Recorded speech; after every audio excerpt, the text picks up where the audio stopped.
Hallo und herzlich willkommen zu einem neuen Video. Heute geht es um ein Thema, das auf den ersten Blick vielleicht ein bisschen übertrieben wirkt. Wasserkocher mit einstellbarer Temperatur. Braucht man das wirklich oder ist das wieder nur so ein unnötiges Technik-Gadget? Ich sag's gleich vorweg. Wenn du nur ab und zu mal eine Tasse Tee oder einen Instant-Kaffee trinkst, dann reicht dir wahrscheinlich auch ein ganz normaler Wasserkocher. Aber wenn du ernsthaft Kaffee zubereitest oder Matcha liebst, dann lohnt es sich, genauer hinzuhören. Fangen wir mal mit dem Klassiker an: Kaffee. Die ideale Brühtemperatur für Kaffee liegt irgendwo zwischen 90 und 96 Grad Celsius. Wenn das Wasser zu heiß ist, also direkt nach dem Kochen, kann dein Kaffee bitter werden. Ist das Wasser zu kalt, schmeckt der Kaffee flach oder sauer. Jetzt sagst du vielleicht: Ja, aber ich kann doch einfach das Wasser kurz stehen lassen. Klar, geht. Aber wie lange genau? 30 Sekunden? Eine Minute? Wenn du es nicht mit der Stoppuhr machst, ist das eine ziemliche Schätzung und dein Ergebnis schwankt jedes Mal. Mit einem Wasserkocher mit Temperatureinstellung kannst du dir genau 94 Grad einstellen und fertig. Immer gleiches Ergebnis. Besonders praktisch, wenn du Pour-Over, French Press oder Aeropress benutzt. Bei Espresso brauchst du zwar keinen Wasserkocher, aber für die meisten anderen Zubereitungsarten macht das schon einen Unterschied.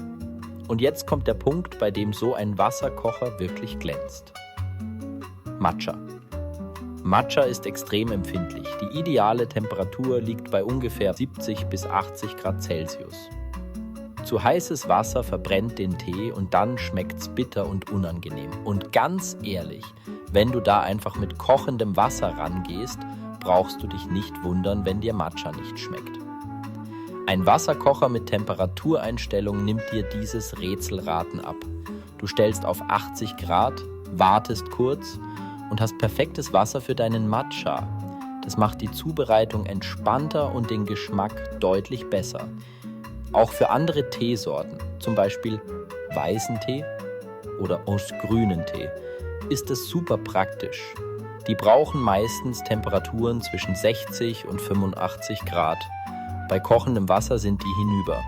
Da bringt dir ein Standardwasserkocher einfach nichts. Ich habe hier zum Beispiel ein Modell von Kiato. Es liegt im mittleren Preissegment und ist meiner Meinung nach, vor allem wenn man sonst noch keinen Wasserkocher hat, auf jeden Fall sein Geld wert. Das Produkt wurde mir von Coffee Friend zugesendet und ein Review dazu folgt bald. Ihr findet den Link, wo ihr den Wasserkessel kaufen könnt, in der Bestschreibung. Ein weiterer Punkt: Viele moderne Modelle halten die Temperatur auch auf Wunsch. Das heißt, wenn du morgens noch nicht ganz wach bist, aber weißt, dass du gleich noch einen zweiten Kaffee machen willst, kein Problem. Dein Wasser bleibt warm auf genau der Temperatur, die du brauchst. Natürlich gibt es auch ein paar Nachteile. Die Wasserkocher mit Temperatureinstellung sind meistens etwas teurer als die normalen.